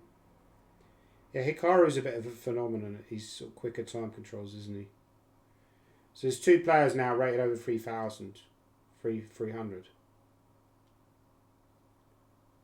Ganvidi, I think that's Eragaisi, right? Yeah, he's doing well, unsurprisingly. He's not as good at Blitz as he is Classical, but he's still very good. He's still up. He was doing well in the World Rapid Blitz as well. He was up there in a lot of the critical games in the rapid play. So next round, round 8, and then there's a little break. So again, I might get one of the big guns again, you know, on 5 out of 7. Certainly if I win, I'm going to be in the lower half. Maybe I'll get lucky and get an easier pairing. But you want to play the big boys, right? I might do this more often. It's quite good fun playing against. So I've got FM. Kramnik would be going crazy at this point. It's just like, ooh, disgusting. Now the usual method. So I've got very good positions when I've been white. Bishop G5 is actually a move here. I think I had a game recently I went E3. This is in a classical game. And then I went A3. This is actually following my game, but it's not a great line. So it's that old game, Karpov Tony Miles. So this is following the game. Yeah, there is d5 here though. It's not probably not that great. He could take ed and then go c4 as one option. Got the scissors out. Might slip my wrists. Okay, so he's done that. There's e4 is possible. I guess he'll go bishop d6 then. There's also knight g5. Slightly surprised actually at that option by black. Because if knight g5, he can't take. No, he can take and go knight b6. Right. And if queen e4, bishop e7. Yeah, he spent too much time looking at all these options. So knight g5, he trades. Queen d5, knight b6. It's almost working for white, but not quite. I think I might try that knight g5 option because I feel like he probably has to take. Like f6. There was also e4 was also interesting. So I think he has to take and go knight b6, and then after queen e4 he can go bishop e7. I'm probably not going to take on h7. So maybe after knight b6 I could try queen f5. Okay, that move I missed. It makes a lot of sense. Okay, I could take and go f4 as possible. I could go f4 immediately, but I'm worried about running into pins. Certainly interesting position. Feel like maybe I'm going to go wrong here somehow, but okay, maybe f4 immediately. Yeah, I thought I could take on b7 and go queen h5, but maybe it doesn't quite work. It's also e4 is interesting. e4, bishop d5, ed5, we move the knight. Okay, we'll try e4, it might not be very good. If he takes, where's he going to move the knight to? He's going to have to waste more time with the knight. Again, I'm getting short of time. It's not practical to play like this. He's probably quite tempted by moves like h6 or maybe setting up some kind of trap. So that move, knight f7, he's going to go rook d5. There's queen g4 check. Maybe then knight f7. Knight f7, knight h8. Knight f7, rook d5, knight h8. It's possible. And then rook d4 at the end. My knight could end up in trouble. Okay, that move I didn't see at all. Which either means it's genius or it's just not very good.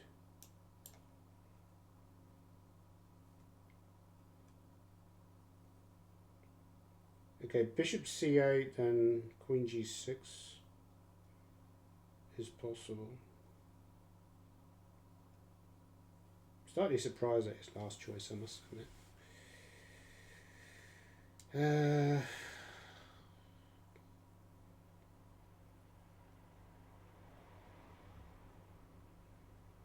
Is it going to be another case that the good player's always lucky, or am I finally going to get lucky against one of these guys?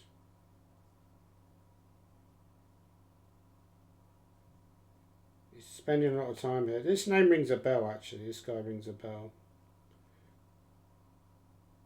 Queen g6 was also possible there, but okay, he's spent a lot of time on this decision, so he's caught me up on the clock, which is a good sign. But he's still probably got a playable position, right?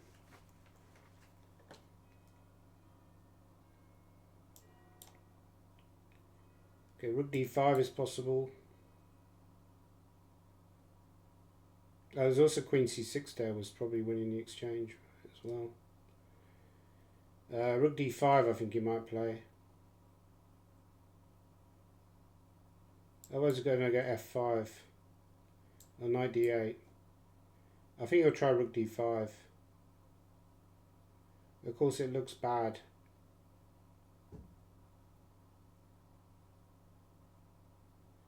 spending a lot of time here, so he's going to have to make a decision. Okay, I could trade, go F5. Well, B3 is probably quite good, right? Because, this move I missed. There's F5, knight D5. Fuck. Okay, maybe I'm going to play something weird like bishop F7, but then he's got rook. Yeah, this is what I feared.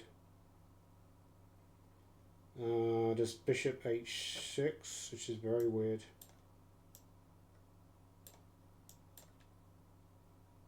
Okay, I'm going to try and just push the pawn. F6. Or rook C1.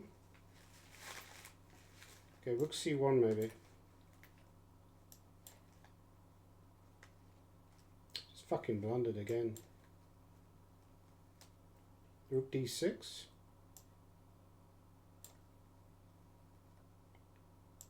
Okay, I can just take and go bishop F4.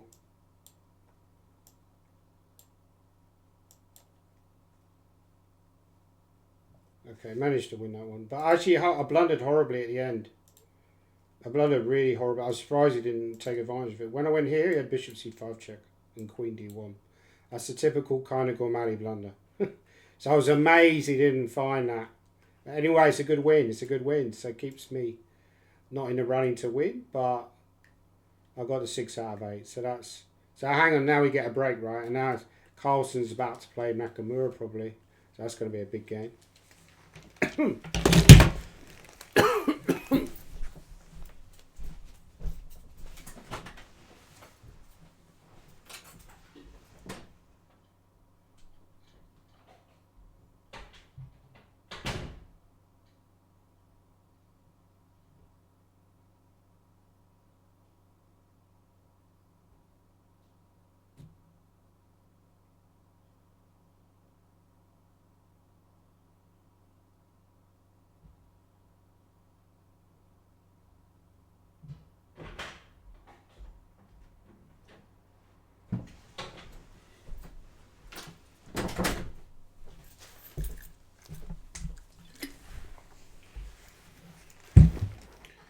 Okay, so basically, my general play is not bad. Yeah, it's funny how they're kind of taking a piss out of Magnus by Hikaru's also is wearing like a woolly hat. I think Hands on Twitch is also... is Hands on Twitch on 7 out of 8? I'm not sure. I'm on 6. 6 out of 8. Anish Giri's on 6 out of 8, so could play someone like Anish Giri, right? That'd be interesting pairing. Yeah, Hands, I could play GM Hands, that'd be a good pairing, yeah. Just smash him to pieces. Cheating bastard. I'm only kidding. Just in case he tries to sue me. But, yeah, so Hands on Twitch has also got this kind of Santa logo, right, just to take the piss. Oh no, hang on, he's removed it now, I don't know what he's... Yeah, so that game, it's interesting though that I'm outplaying these people. So from the opening into the middle game, I'm doing really well. But okay, I'm white in all these games, it is true that. But I'm sure at this point of the game I must be completely winning. So my opening knowledge is starting, because I've played a lot of chess lately, I think that has had an effect on my opening knowledge, and I think I've started to play a little bit better in the opening into the early middle game. You know, it's one thing I've noticed. That because if you're playing a lot and you're training a lot, you'll start to build up lines, right? You'll start to build up variations. So I think this kind of position was good for me. Yeah. So what actually knight g5, the line I calculated was bishop d5 and knight b6, which is actually what you should do. And there's what he missed. You know, and I mentioned that on the stream, right? E4 was certainly a line that I considered. A4 is actually the top move. Interesting, yeah. So E4 is possible. The only dangers with Title Tuesday, if you're playing your repertoire, which I am, these games are going in the database. So it's probably stupid to play your repertoire because people will, generally speaking, this is a massive thing now in tournaments. People will just use your online repertoire to prepare for you.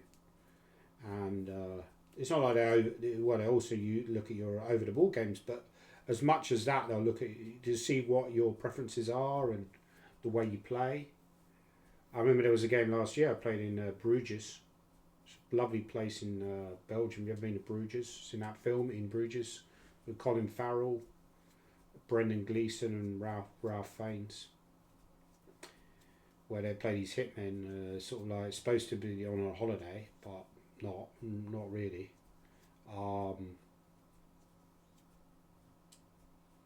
And I played this guy, Arthur Pippers, from, I believe he's actually maybe from the Netherlands actually.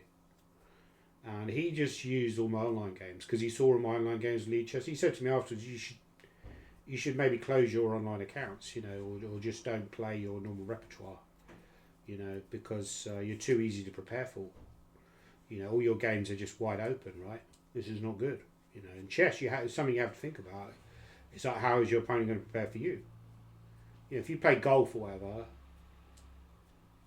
then you don't have a direct opponent, so different. So you can just play as well as you want to play. You play your shots, doesn't really matter. Tennis, maybe it's not quite the same, but tennis. I don't know if anyone watched tennis. I did watch a little bit of the Emma Raducanu match. He played against someone quite good, like a seeded player, like seeded 28, Alexandrov. She won that match, so that's a good victory for her. I think that she's not quite up there with the top players, Emma Raducanu, but she's not a million miles away from it. And she gets a lot of, again, it's like the Daily Hate, right? There's people that, it might be a racism thing because in the Daily Mail they hate Meghan Markle, and they also, anyone commentating on her, often they're giving her grief for being a one slam wonder. Do you think that Emma Raducanu will win another slam? I think she'll have a deep run at a slam at some point. Whether she'll win another one, I'm not so sure, but there are more powerful players out there than her, like Coco Gauff is probably more powerful, certainly Sabalenka. Has he got the power to beat those players? Swiatek's very good. Swiatek failed a doping test recently, but then there's some excuse. That's what really pisses me off. The amount of doping in sports and they get away with it. It sickens me. And then they're back. If you cheat, you should be banned for life, in my opinion. There shouldn't be all these excuses. Or you should certainly be banned for something like 5 years. But for the sport, it's all about the money, right? They're either worried about like lawsuits by the players, or they're worried about losing the sponsorship because the better players will people like Sinner and Swiatek will go missing. I'm sure if Sinner's on something, the likelihood is that Alcaraz is on something as well. I mean, his body changed a lot when he got a little bit older. So again, that could be doping. We don't know. Peds, If Sinner's on something, Sabalenka, okay, Swiatek's on something. Sabalenka certainly, that power as he hits the ball. Be kind of surprising if he wasn't on something. But they're cheating. They're basically cheating, and they should be banned. There probably are top players out there who aren't doping, and they're getting an advantage over them, so they should be banned. But unfortunately, in life, money rules, right? Anyway, I'm babbling as usual. Is there anyone cheating in this? I don't know. Next round's starting soon, so we've got to get ready for next round. I really want to win the next game and get to 7 out of 9. Because then, I could get away. I'm not going to win a prize.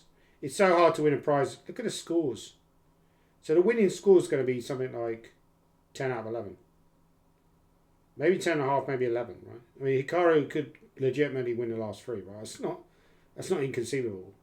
He's got 11 before, but probably not, but he could get certainly 10.5 or 10. Same with Magnus. Magnus could get 10.5 or 10. It doesn't really give you much leeway, and there's probably going to be players on 9.5 out of 11. It doesn't give you much leeway to go wrong. So these players are so consistent; they're always up there. Fabiano, it's basically like a top 3 in the world, almost, right? I mean, you could put Gukesh in there. You could put Eragaisi. But that is the top 3 in the world as things stand. I mean, Eragaisi's number 4 in the world, I believe. But that is the top. It's ironic, yeah. You could take a screenshot of that. And a classical, I believe it's Magnus first, then Fabiano, then Hikaru, then Ragazzi. I could be wrong. It could be. I'm not sure about the order between. I think Caruana's number 2, right? So it's the same at Blitz. Like the better players are the better players. Billy Kimber, that's a name that rings a bell. Can't remember who Billy Kimber is. M. Joban is up there still. At least I don't play him anymore. The guy always beats me. Like, I hate playing that guy. I'm glad he's not on the English chess circuit. Okay, so here we go. So I'm playing Matfi. I've got to beat this guy. This guy's only an IM, right? Okay, he's higher rated than me, but he's an IM, and I want to play like a hands on Twitch in the last round. Mind you, hang on, we've still got 3 rounds left, right?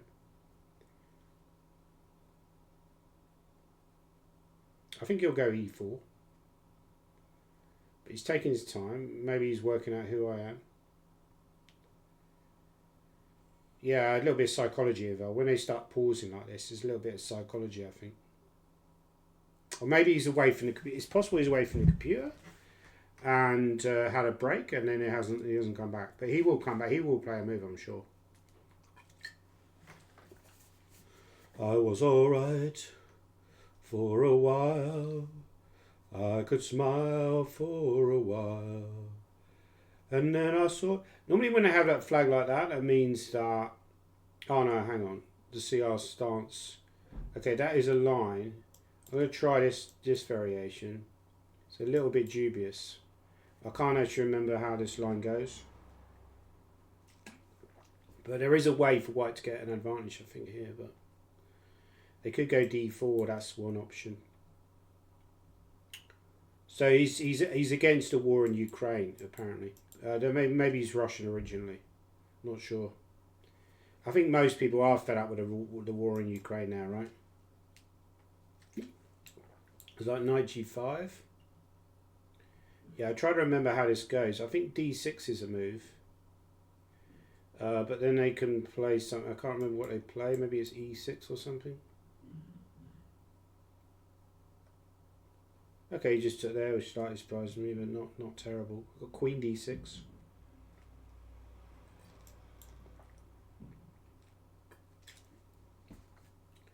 Yeah, so now he wants to go E4, so I've got to be slightly careful. If I go knight F6, E4, H6, yeah, I'm not sure about this. Maybe I should go H6. Maybe not a very good move, but I want to go like bishop F5 and then... Oh, but now he's got that move. Does this F5, does G3 is possible? If he wants to go G3, so maybe I should go G3 myself. Take, and now bishop D6. But he does have G4. He's got that move, which I missed.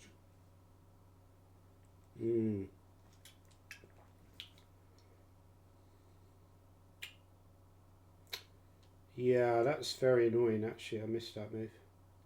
If I take and go Queen G3... Queen D2 or Queen G, I don't know.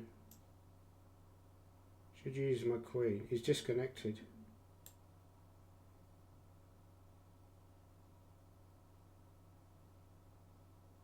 Okay, again, yeah, I don't really care about that because he's probably going to reconnect.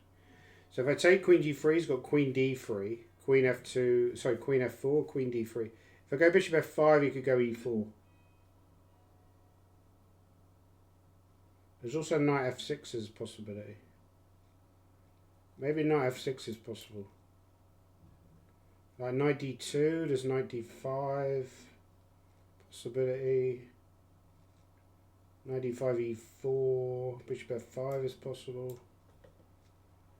He's probably going to go E4, no, he's going to go there. So if I castle, he wants Knight H4, but then Queen H7.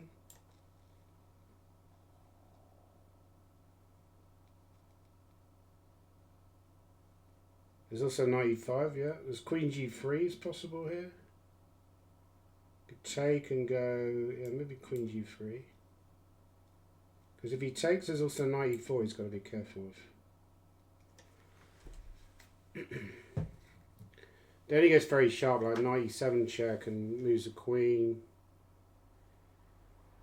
Or moves the queen immediately.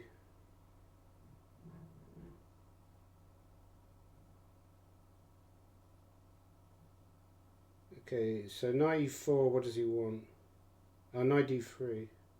Why isn't knight e4 here good?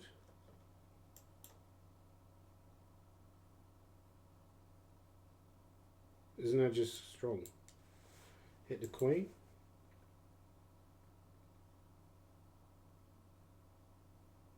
I think he's blundered. Yeah, if he takes on c6, I'll just take on f2, take on d2. That should be winning. Queen d3, I think, is losing. Just to queen f2. Maybe then knight d4.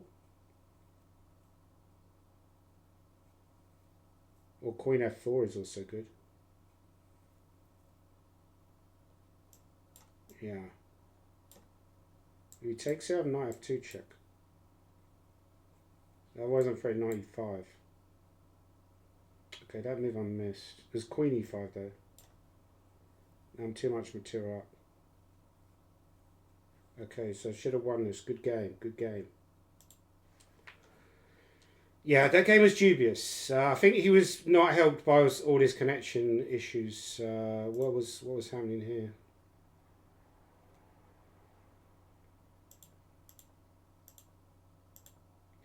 Yeah, so I felt, yeah, g3 was dubious. I missed bishop f4 actually. It was kind of panic. I didn't need to do it. It was stupid. I thought later on he could just go e4. Like after bishop f5, I thought e4 was a good move. Yeah, because you're gonna swap queens. Worst case scenario. I think knight f3 was where his troubles seemed to start. And again, he was doing well, but that was a terrible blunder. Like a really surprising move. So that was a good win. So now I'm on 7 out of. What's happening in the? Okay, he's playing Magnus. This is looking equal, right? Yeah, this is probably going to end in a draw. Although Magnus is trying to win, obviously, because he knows if it's a draw, Hikaru is very likely to win the tournament. I don't think he's got enough here, but he could lose as well, because King f5 is possible here, actually, because knight e3 you have King e4. But then King f5 you have King f3. He's got knight h4, wow, really? But this is not a winning attempt, right? But now your bishop's trapped. I don't like this, what he's doing here. Yeah, your bishop's actually trapped. He's misplayed this quite badly. I don't know if he's losing, but it's kind of looking a bit suspicious. Okay, he's just accepted it's going to be a draw, maybe. But King g4? I probably can't win anyway, King f6. Yeah, because, yeah, King, oh, okay. No, this is possible to lose. Oh no, okay, yeah, it should be a draw now, yeah. Yeah, this should be a draw. Barring miracles, I would imagine this is draw. Although you could still lose this black, and he's short of time.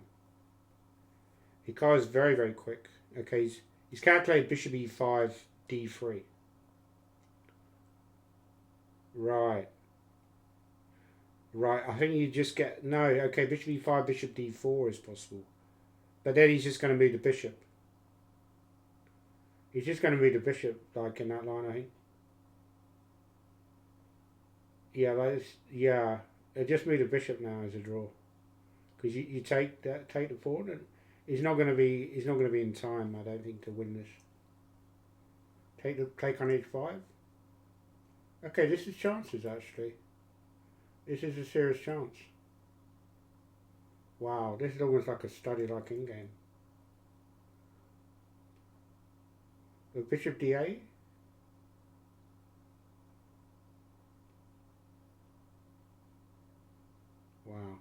Yeah, I think this is now a draw. Because I think you can take, yeah, he's got back in time. Wow, amazing defence by Magnus. Really under the pressure. You know, I was really surprised at one point when he went knight h4 actually. Because I thought, maybe I'm seeing better moves than they're seeing, but... Okay, the next round's going to be starting soon. When he went knight h4... No, knight h4 I thought king f5 was better. No, but that's actually not a great move, but it's still a draw anyway. Everything's drawn, yeah. Yeah, tough school, these people. So Hikaru moves on 8.5, but now he's going to play Caruana. That's pairings forced. So that's going to be probably decide the tournament. Unless it's a draw. Eragaizi's up there. So I'm on 7, right? So now I'm going to play like a tough cookie. Actually, there's loads of famous 3000s that I can play.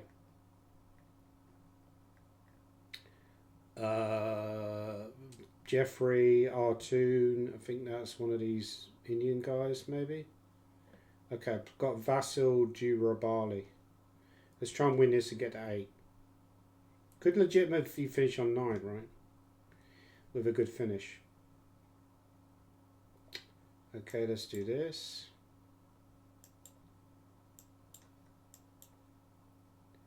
Okay, let's do this. I think he will go g4. Yeah, this is what I was expecting. He probably knows his onions, right? Okay, b5.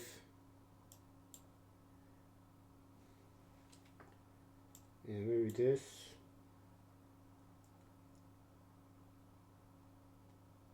There is g6 here.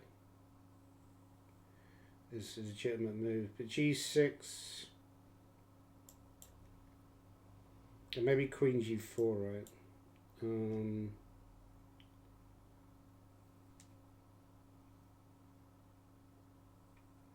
Yeah, so he's got ideas of going taking and go 95, so maybe try 95 to discourage that.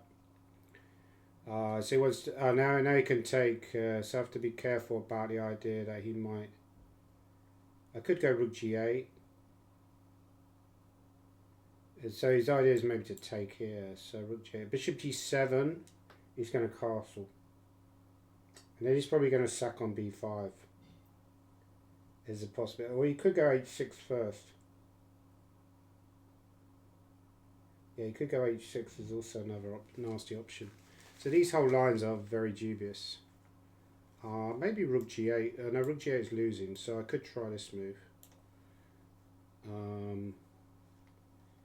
It feels very suspicious, my whole setup. So he has done this. Oh, okay, so now... Okay, but I think he's slightly blundered because there's a knight f3. He's forgetting about knight f3 at the end. So now he's going to have to change tack and maybe castle, right? There's knight f3 and take this.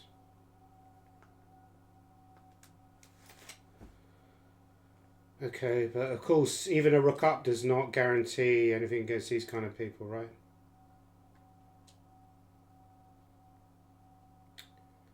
Okay, one idea is rook f8. Rook f8, rook f8 feels reasonable. So that I can get the knight out. Knight f3.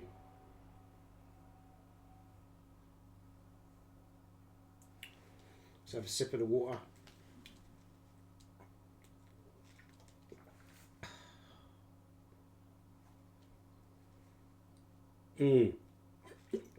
It should be good. At h6 I can always take. Or go knight f3. Oh, sorry, go bishop b5. So you need something good here. I think he might try knight d5. He's going to try and throw in some kind of... Yep, take back.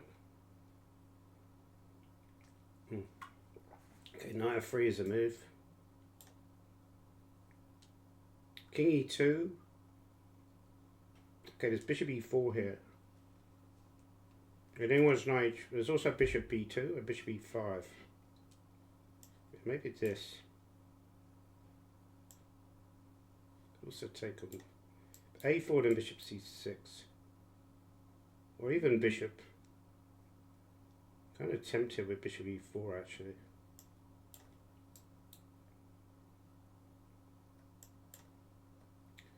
But can I go rook b8 here and try and swap his rook off? Bishop b6. No, he's resigned. Okay, that's a great win. Come on, motherfuckers, come on, come on.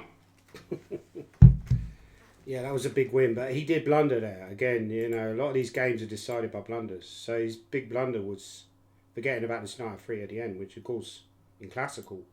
So this whole line is a bit dubious for black. But so I'm going to get a big game in the last round because I'm going to be on 8 out of 10. Wow, we're really up there. So they're probably going to put me on the what do you call it? The Zoom call next week. So it must be very dubious play. We have looked at your performance, and we have calculated that you are probably using Rupka or Houdini, but we are not sure. So we need a Zoom call to check it. Yeah, so obviously this is dead loss. This is a rook down. I mean, I know he's a good player, but this is too much.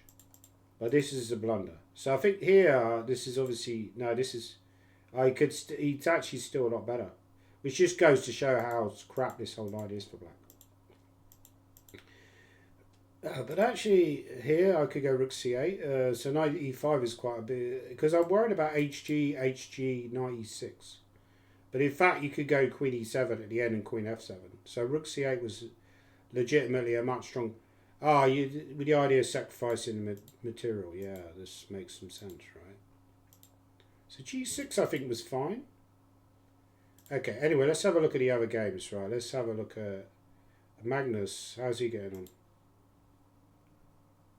He's playing against Eragaisi. And, okay, wow. What's the idea? King h8?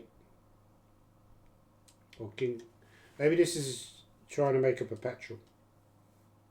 No, Magnus, he's got some idea going rook c7, right? So he wants king h7, rook c7, rook g8, queen f6. So rook c7 here. But then knight e8 is also possible. Yeah. A queen g6 probably is a draw. A king h8, maybe you lose. And this is very tough with no time for both players. There's queen e6. Right, White's got minimum draw, but has he got more? I'm not sure. It's queen f5. King g8. But yeah, I'm not convinced he's got more than a draw, right? He could risk losing if he plays this on. Objectively, yeah, he's going for it. I don't think you've risked anything, actually. I think you've always got a perpetual. You've got, but black could somehow blunder here, but I'm not sure what the white threat is.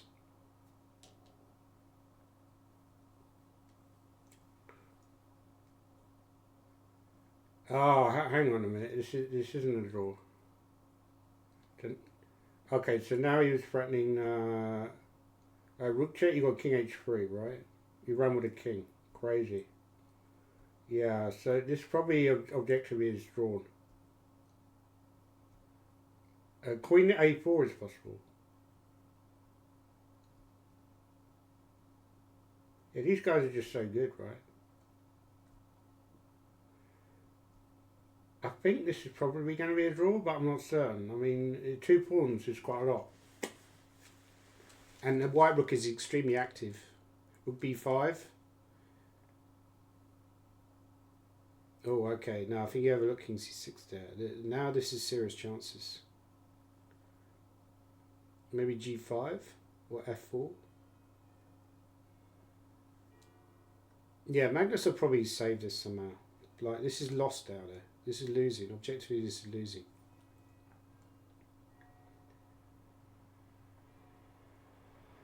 Okay, wants to go g6. But knight e6? Yeah, objectively, this is going to be a win for black, I think. Incredible play by Eragaisi. How does he... Okay, yeah. Yeah. But can't you keep checking? Yeah, how do you escape? Oh, you got knight f8 at the end. Wow. Wow. How do you make progress now? King h6? He wants g7. No, g7 is mate. Now you can go check and then take on g6. But then rook f6.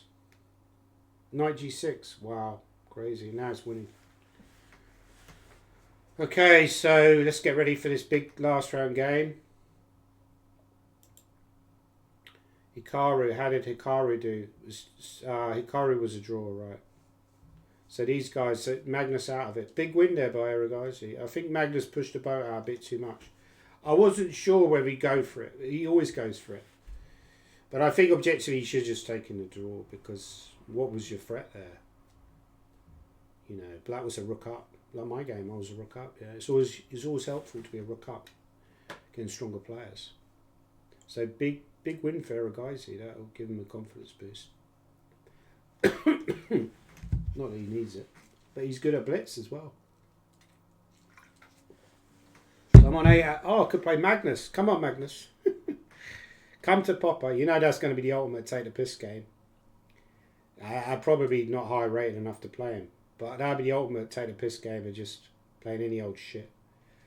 Like A4, H4. I'm going to play someone good. That's obvious. Let's try and finish ahead of Magnus. That's going to be my aim. Or finish on level points. Could do a piss as well, but I think the next round's going to be starting, so...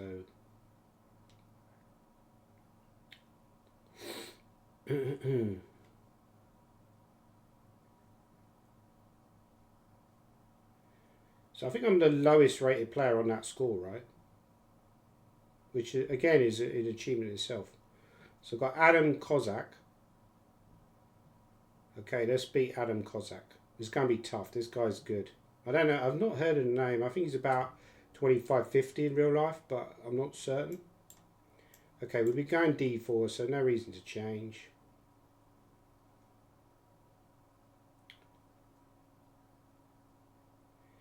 I think I'm better than, he might go C5. Okay, he's gone there.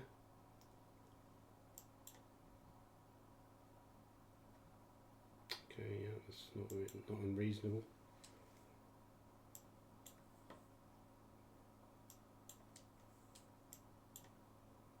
Knight D7 is normal.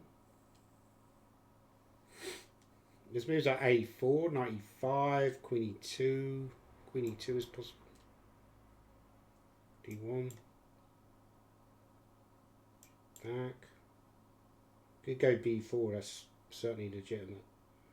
The E4 here feels possible, right? If B4, then possibly E5 is a move. There's also Knight A4.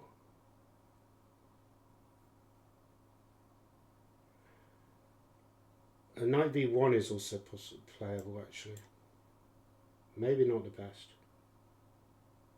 C4 is a bit weak. If D5... There's bishop F4 ideas, maybe. He could go B3, with the idea of weakening E4. So Knight E2 wants G5. I think Knight E2. Probably going to go C3 at some point. He's not worried about Knight C4 because E4 is hanging.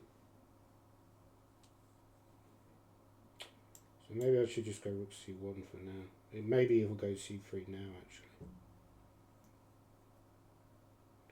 Yeah, so he could take with a... Yeah, so now he's lining up like Bishop A3 ideas. Knight F1. Knight F1, Bishop A3. But of course the knight is... The bishop is kind of... There's Rook B1 as an option. Queen A6 is possible, but I'm going to go here and then try and... Okay, this move I missed. Yeah, that's kind of annoying. I guess here now. Maybe... I kind of want to go D5 and E5 at some point. There's A4, it's possible. He goes here. I could go Knight E5. I could go Rook B7. Knight E5 feels natural. I'm lining up rook b7 ideas. So rook b7 now. He's got bishop a6. Maybe this. Rook a7 I wanted, but it doesn't quite work. Rook a7's got queen b6. That's no good. So I'll come back with a rook.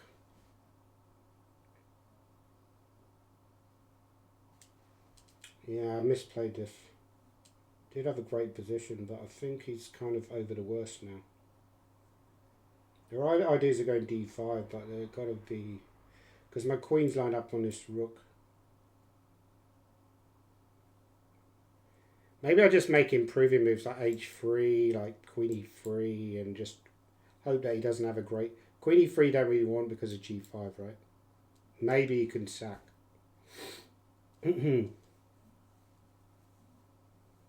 So the question is, how does he improve? Because sometimes you can take on f7. I mean, I could even legitimately think about taking on f7 going e5, but that's probably too much. If I take, he's going to take back. Okay, I'm going to go here. Maybe he's going to go knight b6 now, actually. That move I missed as well. There's e5 and bishop g6, but then there's knight e5 again.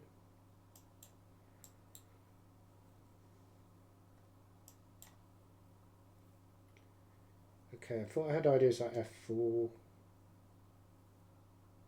Got to get a wiggle on f4, maybe f4, knight h5, queen. Knight h5, maybe try to go queen g3. He's got bishop c5, king h1. If g6, g6 is possible. Queen g3. And maybe queen g3 is no good, right? Maybe I need something inspired like f5 here. Because queen g3 can move to king.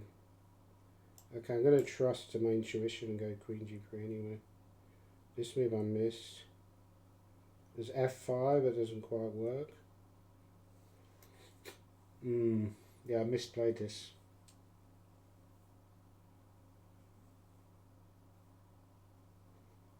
Rook e1 takes queen h3 with the idea g4 maybe.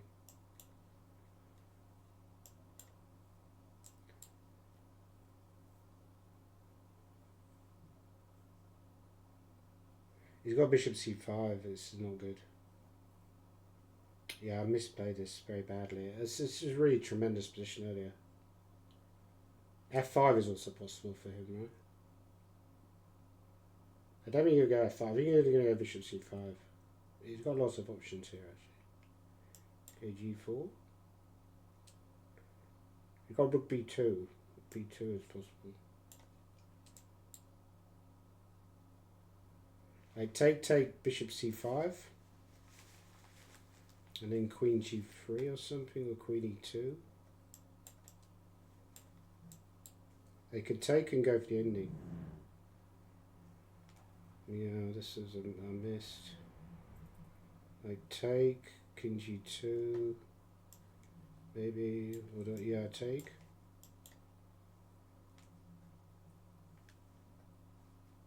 Oh, he could have smart me bishop e3. Okay, if I trade and go f5.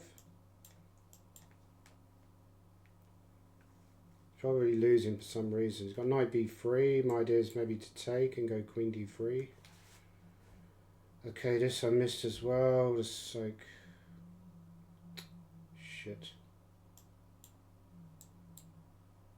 Queen d2 is possible. I go queen f2 at some point or some desperation.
Okay, it's a draw. Not a bad result, right? And more rating game. Very lucky to draw that game in the end. I was completely winning out the ending. It's very frustrating. Very frustrating. This position was tremendous. Well, okay. I mean, I messed up the only earlier actually because this. I mean, this position is not good. I don't think you should go c4 actually. You should go queen b6. I think queen b6 is best. Yeah, it's one of the best. Or bishop d6. I think that's actually... Yeah, once he allows me to go e4, this is tremendous. And, no, actually, no. Yeah, but I should go knight a4. That was my original intention, right? Kind of overthought it. But at some point later on, I was doing... I thought he should take with a rook, actually, yeah. But then he should go bishop a3, surely. Yeah, I was very surprised. In fact, he's got a c2, bishop... Wow, that's a very clever trick. Bishop a3, rook b1, and then chop on e4.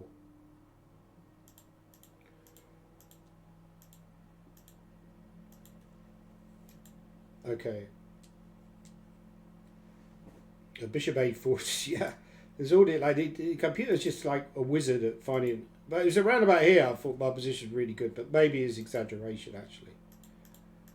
It's actually not that great. And now I started to go wrong.